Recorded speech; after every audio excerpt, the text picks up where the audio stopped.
ሰላም አክብሮታዊ ሰላምታችን በያላችሁበት ይድረሳችሁ። የተወደዳችሁ የሸገር ታይምስ ቤተሰቦች እንደምን አላችሁ? ዕለታዊ ዜናችን እነሆ ተጀምሯል። በሸገር ታይምስ ዕለተ ቅዳሜ የሚዳሰሱ የዕለተ ዜናችን አበይት ነጥቦች ተከታዮች ናቸው። ተስፋ ተጥሎበት የነበረው የባለሀብቱ የዘይት ፋብሪካ ምን ገጠመው? በዜናችን ይዳሰሳል። ከዛሬው የካራመራ ድል ጎን ለጎን የባልደራስ ፓርቲ ከፍተኛ አመራሮች በፖሊስ መታሰራቸው ተሰምቷል። ኤርትራ ከሰሞኑ ዓለምን ስላወዛገበው ውሳኔ በተመለከተ ማስተባበያ መግለጫ አውጥታለች። የኤርትራ ውጭ ጉዳይ ሚኒስቴር ባወጣው መግለጫ ድጋፍ የሰጠነው ለሩሲያ አሊያም ለፑቲን አይደለም ብለዋል። መግለጫውን በዜናችን ይዘናል። ብልጽግና ፓርቲ ጨክኛለ ብለዋል። የሲዳማ ክልል ቅርንጫፉ እጅግ በርካታ አመራሮችን ከስራ ማባረሩም ተሰምተዋል። የኢትዮጵያ አየር መንገድ የተፈራረመውን አዲስ ስምምነት በተመለከተም በዜናችን የምናቀብላቸው ጉዳይ ይኖረናል። እንድትሰሙን የዘወትር አክብሮታዊ ግብዣችን ነው። በያላችሁበት ሰናይ ጊዜ እንደሆን ተመኝተናል።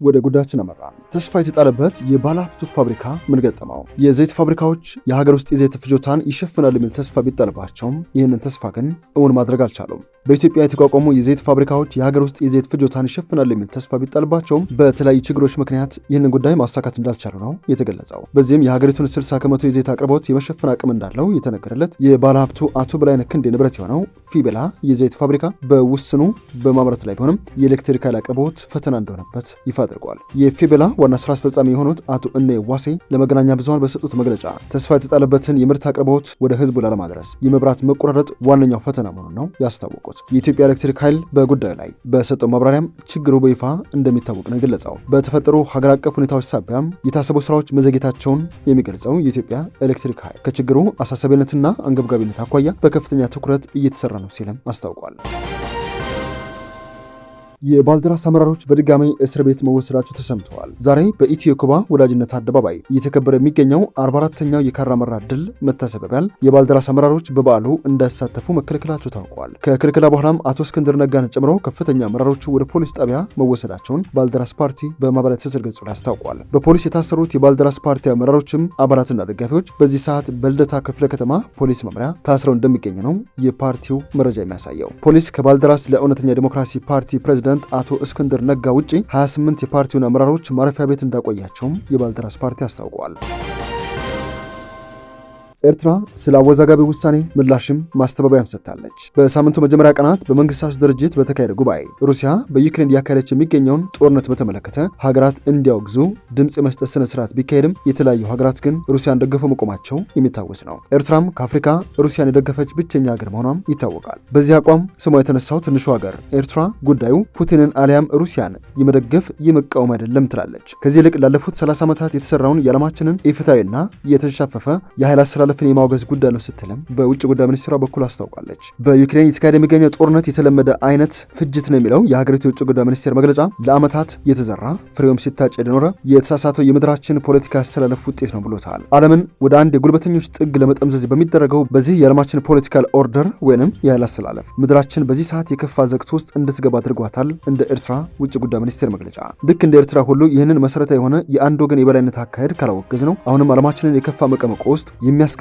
አደገኛ አካሄድ ነው በማለት ዩክሬን የዚህ የዓለማችን የኃይል አስተላለፍ ፍትጊያ የመስዋዕት በግ ሆናለችን በሚል አቋሙን ገልጸዋል። ዩክሬን የምዕራብ ዓለም በሩሲያ ላይ ያጠመዱትን የአንገት ገመድ ለማጥበቂያ የሚጠቀሙባት የጦርነት ሜዳ መሆኗን የገለጸው የኤርትራ ውጭ ጉዳይ ሚኒስቴር በመግለጫውም እኛ አቋማችንን ስናሳውቅ ከሩሲያ ጎን ለመቆም ሳይሆን ይሄ ኢፍትሐዊ የሆነው የዓለማችን የአንድ ወገን የኃይል አስተላለፍን ለማውገዝ የታሰበ ነው በሚል ስለ አነጋጋሪው የኤርትራ አቋም ማብራሪያ ሰጥተዋል።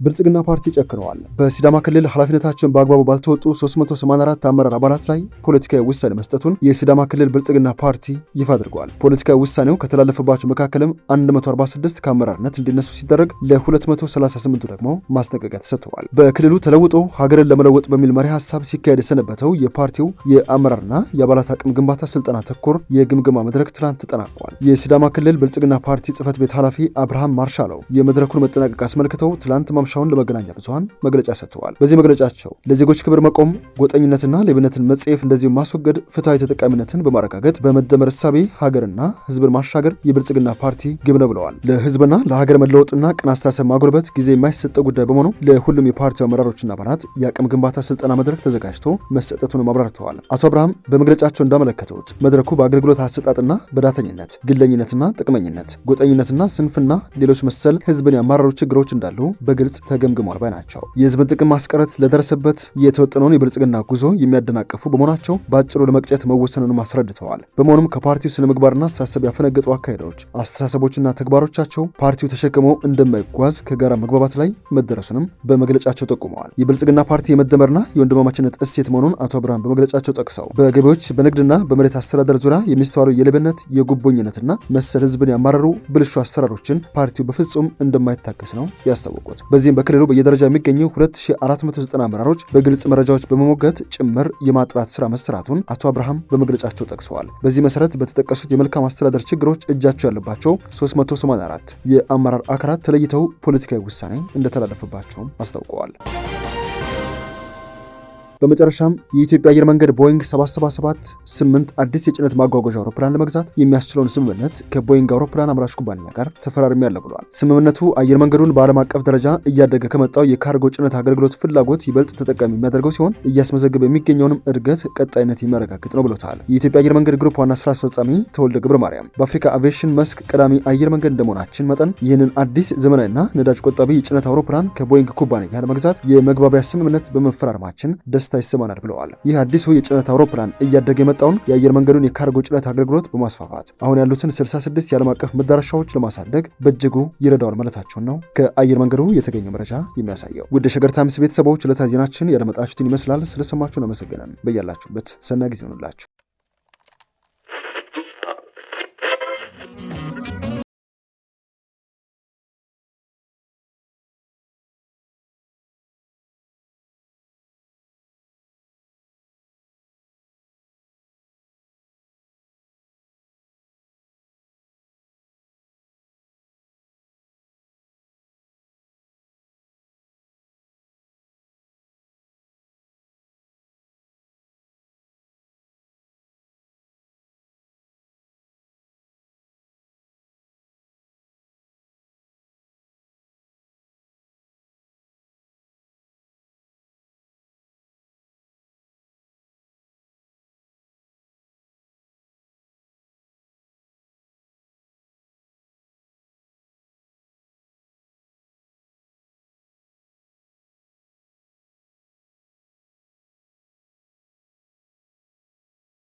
ሸገር ታይምስ ሚዲያን ሰብስክራይብ በማድረግና ደወሉን በመጫን ይከተሉን።